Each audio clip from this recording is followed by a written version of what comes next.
Ever feel like it's not realistic to be nice and loving and be the selfless one without getting yourself burned and taken advantage of?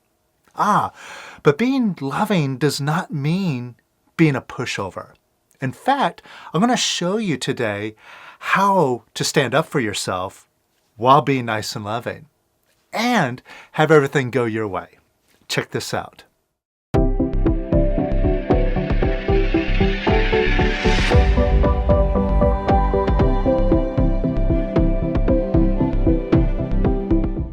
Welcome to The Power of Quiet, showing you how to clear your mind of negativity so you can master the world around you and create a life of abundance and happiness.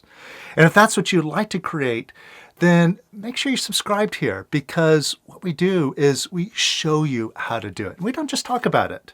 We show you very simple and practical steps where you can realize a great power that's inside of you to have the world be as you would like it to be. Now, that brings us to our topic today about love. You see, love is something that is often misunderstood. And a lot of times we feel like even though it's a good idea, it puts us in a weak position. And we've seen this as a theme come up in all sorts of movies, like The Lion King. Right? Mufasa, he loved and he trusted his brother Scar. And what happened? Scar betrayed him. He killed him. Right? So Mufasa paid the price for being selfless and loving. Or at best, we see in the movies that somebody who's loving, they're kind of like a bumbling goofball that might stumble their way to good fortune. But it's kind of unrealistic. In either sense, it's like, love just doesn't work. It's a good idea, but it doesn't work. And we've seen that in our lives. We've seen people who try to be the loving one, who put out an olive branch, get swatted down, get taken advantage of. We've had that happen to ourselves. And so we feel like, it doesn't work. And it's far more reasonable and realistic to keep our guard up and resist those that oppose us. And this attitude, it isn't more clear than what we're witnessing in today's political climate. You see how polarized and entrenched we are becoming in our position. Gotta have it our way. Because if they had it their way, the world's going to end. Can't let that happen. And we certainly can't love them. Like, for example, I've asked people, could you love Donald Trump? Hell no. Why not? And this attitude of, I can't love him, where does this lead us? Now, we can see just over the past few years going down this road where this is leading us. We're just getting more and more polarized. We're getting more extreme, more violent, and not finding any solutions. So this brings us back to the question, is it possible to be loving, to be selfless, and not get bullied, not get taken advantage of, not get hurt, but actually come out on top? Well, that's what we're going to take a look at today. And what we're going to look at is two big foundations of what we practice, what we teach here. And that is, number one, love. It's a very powerful force, the most powerful force in the universe, more powerful than a nuclear bomb. I know that might sound far out, but in a place of just total love, you cannot be destroyed. Now, the second foundation is taking responsibility. Because we've all had experiences where, I tried to be loving, but I got burned. Well, if we keep an attitude of, they're the wrong ones, they're doing it to me, or the world's doing it to me, then what control do we have? You see, taking responsibility, It's a very simple thing. It's just a perspective. It's just a decision to go within, look within for answers. Where did I cause this to happen? Whatever good thing or bad thing that happens to me, coming from a position that I'm causing everything. Now, that might not always seem obvious, but if we take that approach, it could lead us to some answers. Because if we don't take that approach, if we don't take responsibility, if our attitude is, well, it's just out there, they're the ones doing it to me, or the world is doing it to me, then we have to wait for the world to stop. And in that, we become a victim. But if we take responsibility with the attitude of, I'm creating everything that's happening to me, it gives us the opportunity to put ourselves back in the driver's seat and turn things around if we so choose. But if we don't take responsibility, we don't have that opportunity at all. So take responsibility is a very powerful and practical way of going through life. And that's what we're going to take a look at today. Now, going back to, well, what if I'm trying to be loving and things don't work out? Well, there's a number of reasons why it doesn't. But I would say one big reason, this is what we're going to focus on here, is fear. A lot of times when bad things happen to us, it's because we got a fear inside of us. And that fear pulls the bad situation right at us. It's like a magnet. Whereas if we just let go of our fear, and this is what we're going to practice today, letting go of this fear, so that we can put ourselves in a very courageous position, a position where we cannot be touched. It's like that scene in Apocalypse Now. You know, Robert Duvall's character, he's the helicopter cavalry commander. There's like enemy mortar shells coming in, and everybody's hunkered down. They're, ducking whenever there's an explosion. And Robert Duvall, the commander, is just walking around giving orders, telling people what to do. Blasts are coming down like, just yards away from him. And he's not even flinching. He doesn't even give it a second thought. And I remember the line the narrator said, he's one of those guys that has a weird light about him. You just knew he wasn't going to get a scratch in this war. He's going to come out of it without a scratch. He just had this aura about him. Nothing's going to happen. And we've seen people like this, and we felt it in ourselves in times in our life where we set our fear aside and we just knew nothing bad is going to happen. Just in that place of just being in the moment, being in courageousness. And this is a way that we can prove out that love really works. Because if we take responsibility, and if something bad happens, well, maybe fear is what pulled it in. So take a look. See if you have a feeling of fear about opening yourself up, being selfless, letting the other one have their way. Like your mind is screaming at you, don't do it. It's not going to work out. Don't you dare. But just feel that fear. And you might feel it as like a tension in your body right now.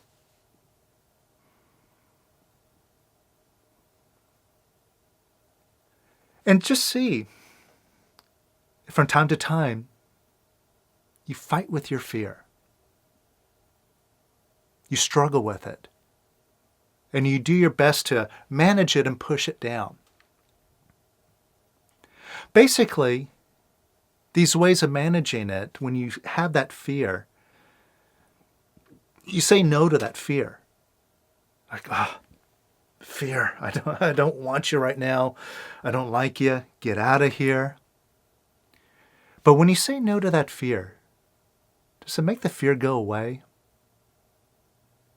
And when you fight with the fear, when you struggle with it, what happens?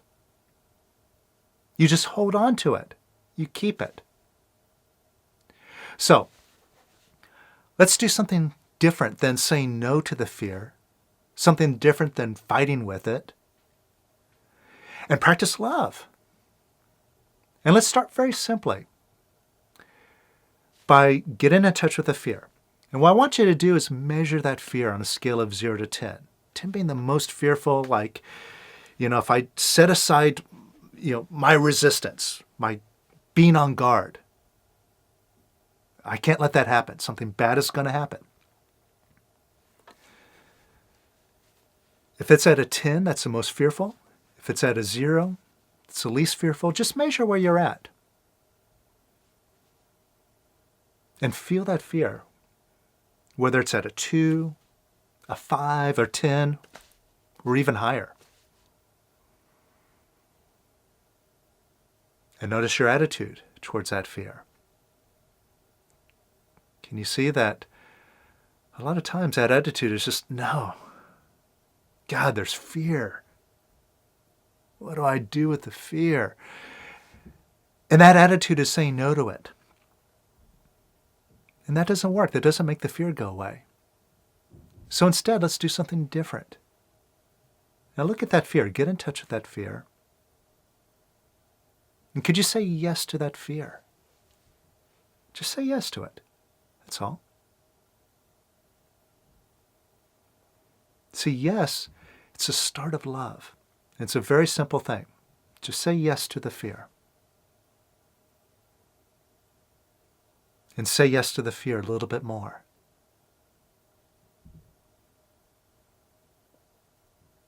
And say yes to that fear even more.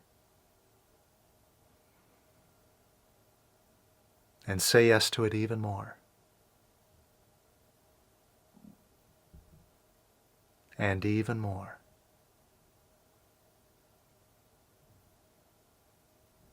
And say yes to that fear even more.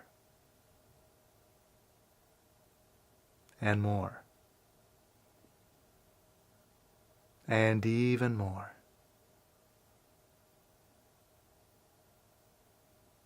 And even more. And even more.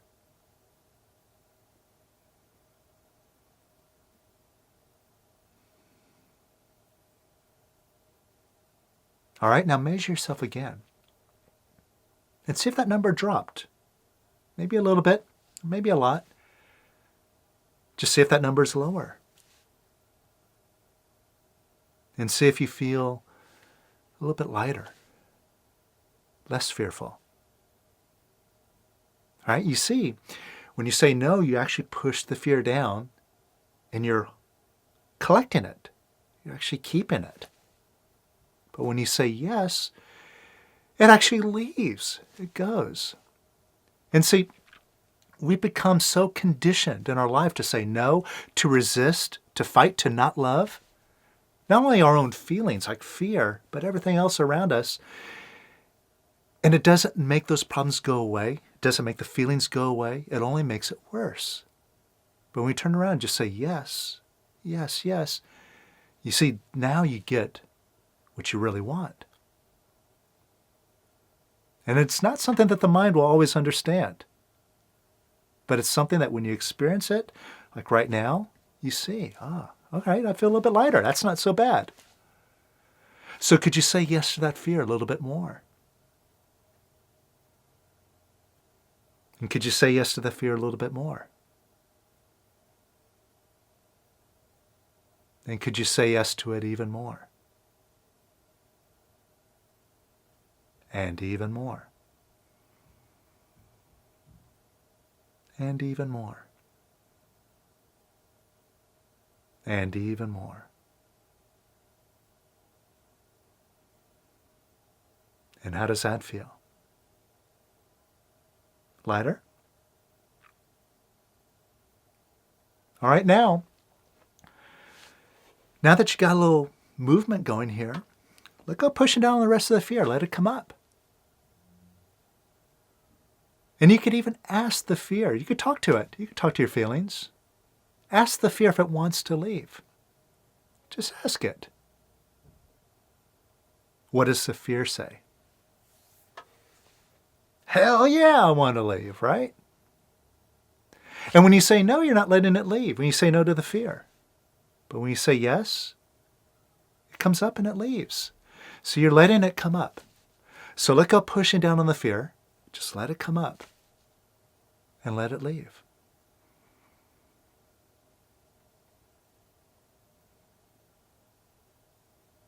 And just welcome it up and watch it leave. And welcome it up some more.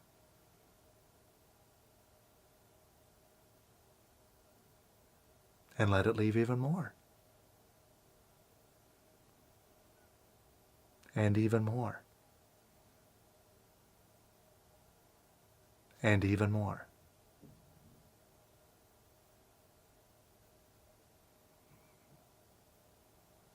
And just let the fear come up. And you could even imagine like a big window open right in front of you. Open to let that fear fly out. And imagine that fear just coming up and leaving out the window. And just feel it leaving. And more. And a little bit more. And just say yes to that fear. Even if it stays, even if it feels stuck, say yes to it. And just say yes to it. And say yes to it some more. And some more.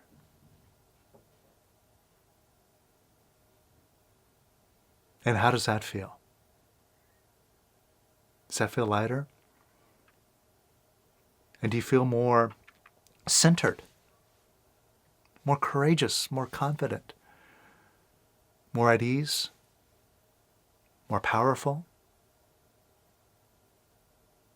And what you're experiencing here, this power, it's the real you that was covered up by the fear that you were holding on to. You let the fear go, you're seeing the real you show up right behind it that was always there. And notice what got you here. You see, by saying yes to the fear, you're already practicing love. And if it makes such a demonstrable difference just right here in just a few minutes, where you feel more in power, what if you take the same approach out into the world? Instead of saying no to those others, opposing them, instead saying yes, I love you, and setting your fear aside. See, you can't be loving while you have fear. Fear's got nothing to do with love. See, the love is right underneath it all when you let the fear go. And that's where the real love is coming from. So a lot of times when we are trying to be selfless, to be loving, to be the nice person, we're doing it with an ulterior motive. We don't even realize it. Right? We're doing it because of the fear. Well, maybe I better be nice or else. Or we're doing it because we want something. We want to control them. But that's not loving. It's not loving at all. Love is love is love. In order to really experience it, not just imagine it, not just rationalize it, because love doesn't come from up here. Love comes from taking out the non-loving feelings that you have so your real love can come out, like the fear. See, this is what I mean by take responsibility. If you got fear, do these simple things to take it out. And you can prove that in this position of being loving, only loving, everything will fall into harmony around you. You'll get to have it your way. And this is really provable. And I'll show you how to prove it to yourself in a very profound way in a new course that's coming up called The Power of Love. I'll put a link up here so you could check it out. Also down in the description. And if you'd really like to see just how much you can change your life and make all of these ridiculous problems in the world literally go away, I invite you to see for yourself. Check it out and join me in this new 6-week course, The Power of Love. And in the meantime, keep practicing this and keep proving to yourself love really works. And if you feel a shift in what we did here in just these few minutes and you're feeling lighter, let me know by hitting the like button below and dropping a comment about what you're experiencing now. I'd love to hear. All right? So keep practicing this, and I'll see you on the next video.